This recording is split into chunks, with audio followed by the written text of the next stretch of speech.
जय श्री राम मित्रों, आपका स्वागत है आपके YouTube चैनल सनातन भक्ति सागर पर। पिछले भाग यानी भाग 20 में हम लोग देख चुके थे कि किस तरह हनुमान जी ने श्री राम को बताया कि लंका को मैंने कैसे जलाया। ये सब सुनकर हनुमान जी के प्रति अत्यंत प्रेम को प्रकट करते हैं प्रभु श्री राम, और श्री राम का भी तारीफ करते हुए, प्रशंसा करते हुए हनुमान जी बोलते हैं कि नहीं प्रभु, इसमें मेरी कोई प्रभुताई नहीं है, कोई बड़ाई नहीं है, सब आप ही का आशीर्वाद का फल है। और उसके बाद का चौपाई देखिए क्या है। सुनी प्रभु वचन कहीं कपि वृंदा, जय जय कृपाल सुख कंदा। तब रघुपति कपीपति ही बोलावा, कहा चले कर करहु बनावा। इस चौपाई का अर्थ देखिए मित्रों। प्रभु का वचन को सुनकर वानरगण कहने लगे, कृपालु आनंद कंद श्री राम जी की जय हो, जय हो। तब श्री रघुनाथ जी कपिराज सुग्रीव को बुलाया और कहा चलने की तैयारी करो। जब सारा बात का जानकारी हनुमान जी से मिल जाता है तो अब श्री राम कहते हैं कि अब विलंब करने से कोई फायदा नहीं है, अब हम लोग को भी लंका पर चढ़ाई करने की तैयारी करनी चाहिए। उसके बाद का चौपाई है, अब विलंब के ही कारण कीजे, तुरत कपिन कहू आय सुदीजे। कौतुक देखी सुमन बहु बरसी, नभते भवन चले सुरहरसी। वो बोलते हैं अब विलंब किस कारण किया जाए, वानरों को तुरंत आज्ञा दीजिए। भगवान की यह लीला रावण का वध की तैयारी देखकर बहुत से फूल बरसाकर और हर्षित होकर देवता आकाश से अपने लोक को चले।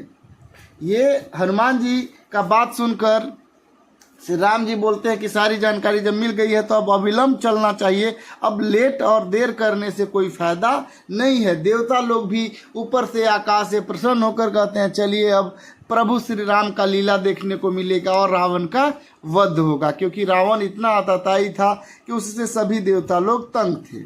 उसके बाद का दुआ है, कपीपति बेगी बुलाए, आए जूथप जूथ, नाना बरन अतुन बल, वानर भालू भरूत।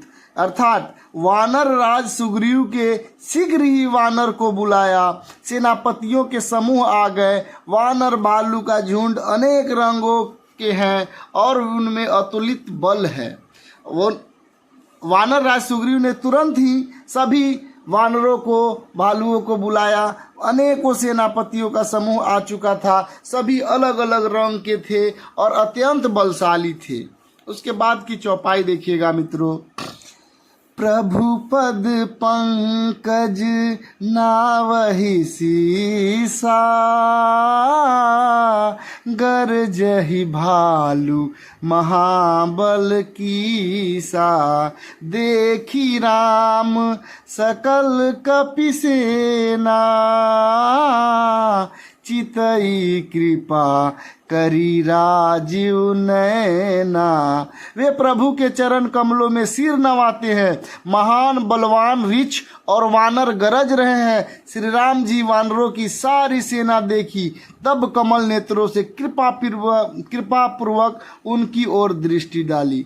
सभी वानर सेना पहुंच जाते हैं और श्री राम जी के चरणों में अपना सिर नवाते हैं। महान बलवान ऋक्ष यानी भालू लोग आ जाते हैं और गरजने लगते हैं। श्री राम जी वानरों की ऐसी सेना देखते हैं, तब उनके कमल नेत्रों ने कृपा करके उनके ऊपर दृष्टि डालते हैं प्रभु श्री राम।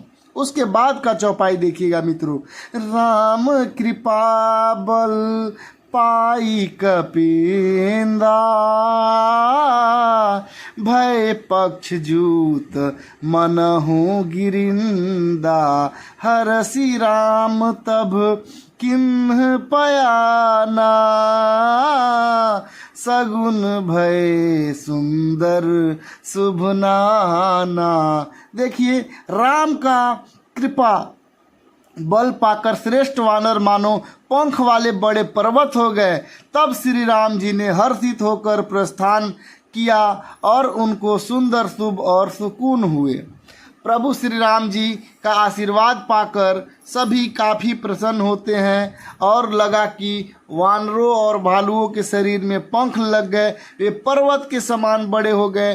तब श्री राम हर्षित होकर बोलते हैं कि चलो कूच करते हैं, मतलब प्रस्थान करते हैं, चलने की तैयारी करते हैं। अनेक सुंदर और शुभ शकुन हुए। सारे शुभ शकुन होते हैं, मतलब वैसी घटनाएं होती है जो शुभ होती है। ये सब प्रभु श्री राम जी के प्रताप से हो रहा है।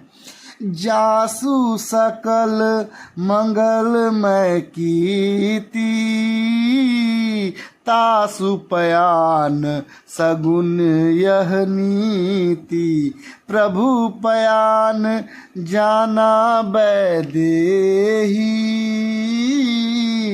फरिक बाम अंग जानू कहि देही।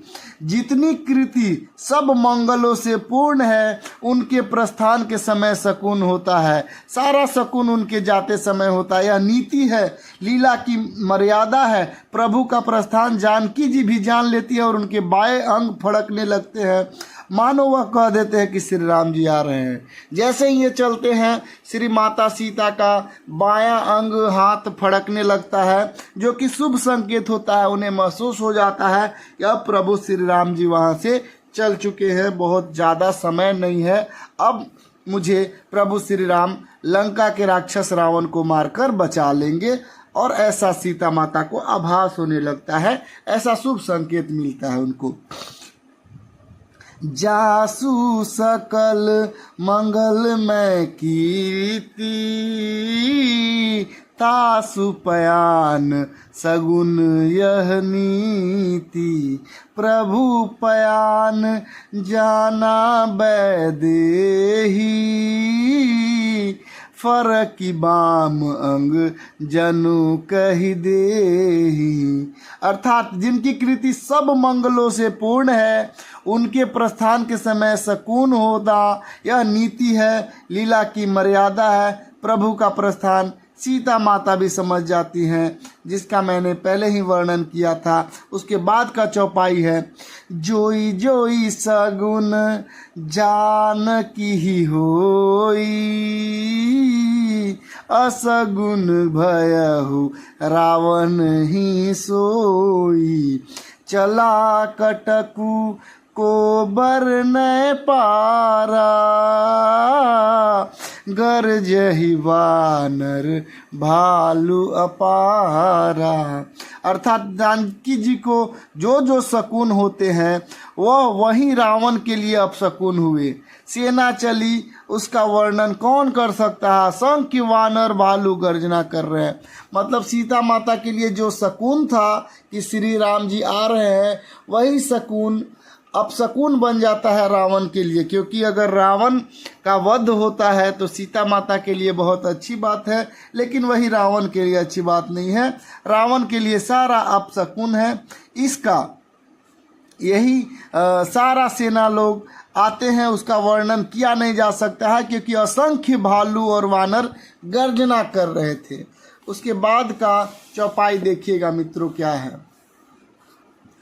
नौ नख आयुध गिरी पादप धारी, चले गगन मही इच्छाचारी। के हरिनाद भालू कपि करही, डगमगाहि दिग्गज चिक करही। नख ही जिनके अस्त्र शस्त्र हैं, वे इच्छा अनुसार सर्वत्र बेरोक टोक के चलने वाले वृक्ष वानर पर्वतों और वृक्षों की धारण किए हुए, कोई आकाश मार्ग से, कोई पृथ्वी पर चले जा रहे हैं। वे सिंह के समान गर्जना कर रहे हैं। उनके चलने और गर्जने से दसों दिशाओं के हाथी विचलित होकर चिंगाड़ रहे हैं।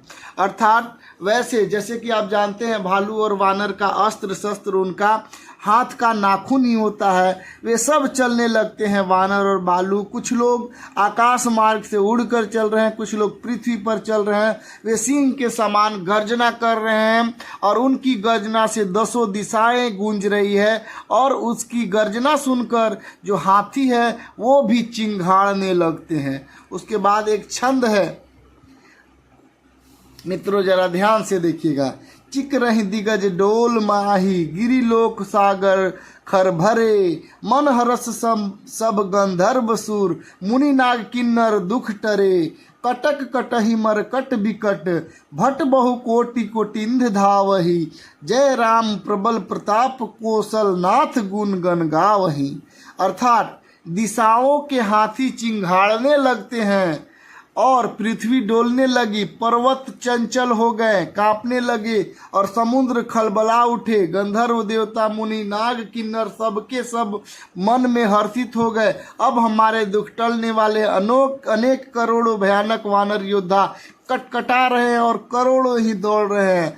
प्रबल प्रताप कौशल नाथ श्री राम जी की जय हो, ऐसा पुकारते हुए उनके गुणों के समूह गुणों को और समूहों को गा रहे हैं। अर्थात जब ये चल रहे हैं तो दसों दिशाओं में चिंघाड़ते हुए तो पृथ्वी भी डोलने लगती है और जो मुनि नाग किन्नर है सब प्रसन्न हो जाते हैं, क्योंकि उन्हें लगता है कि अब हमारा दुख खत्म होने वाला है। प्रभु श्री राम लंका की ओर चढ़ाई करने वाले हैं और रावण का अंत हो जाएगा और हम लोग का दुख का भी अंत हो जाएगा।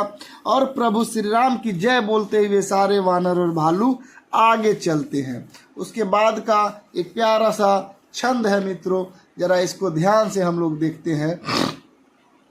बोलता है, सही सकना भार उदार, अहिपति बार बारहि मोहई, गह दसन पुनि पुनि कमठ, पृष्ठ कठोर सो किमि सोहई, रघुबीर रुचिर प्रयाण प्रस्थिति, जानी परम सुहावनी, जनु कमठ खरपर सरप्राज, सो लिखत अबिचल पावनी।